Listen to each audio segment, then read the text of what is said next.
मित्रांनो प्रश्न बघूया. 93 नंबर काय म्हणते, ए आणि बी, ए आणि बी चं उत्पन्नाचे गुणोत्तर किती आहे मित्रांनो? उत्पन्न किती आहे? 5/4. आणि खर्चाचे गुणोत्तर, खर्चाचे गुणोत्तर आहे 3/2. प्रत्येक जण काय करतोय? बचत करतोय कितीची?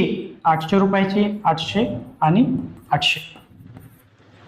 तर ए चे उत्पन्न किती? ए चं उत्पन्न काढायचं. आपल्याला माहित आहे की जेव्हा आपण उत्पन्न कमवतो त्यातून जर आपण खर्च केला आणि जर उरलेलं काय असतं मित्रांनो? बचत असते. हे पटतंय का? तर बघा आता ए चं उत्पन्न किती आहे? ए चं उत्पन्न आहे समजू आपण 5 भाग. त्याच्यातून खर्च किती वजा करायचा आहे? 3 भाग. म्हणजे किती झाले? हे 2 भाग उरले सर बचत म्हणून. पण बचत तर दिले 800.